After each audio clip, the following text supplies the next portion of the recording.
A Minnesota lease termination notice is a document in which you inform a tenant that you will either end the lease early or not renew it. Now, keep in mind that the duration of the lease affects the minimum termination period.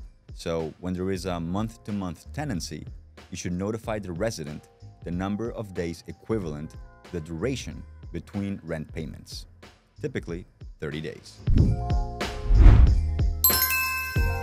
Welcome back, everyone. I'm Santiago with DoorLoop. Now, before we get started, let me quickly remind you that I am not an attorney, so I cannot give you any legal advice or financial advice.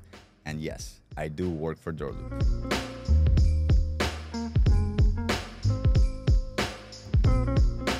Okay, that being said, let's get right into it. Minnesota statutes section 504B135 provide a 3-month condition for when rent isn't owed on a monthly basis.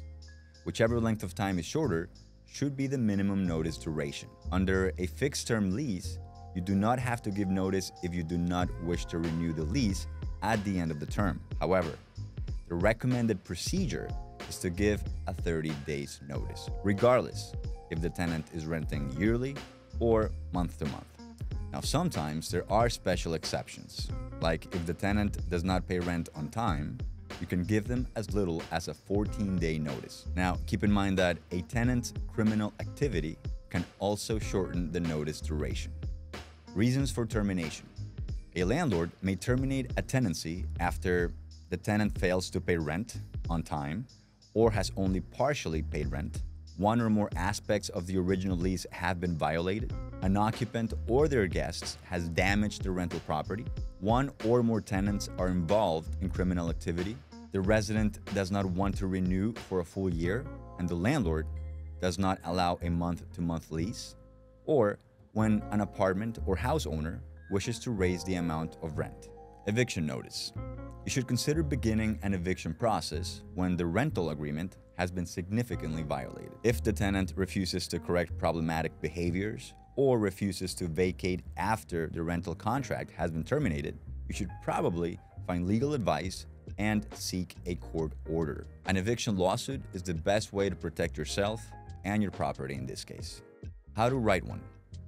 Your written notice should include essential information, such as the termination date, the name of the tenants involved, the address of the affected premises, and an explanation for why you're terminating early or refusing renewal.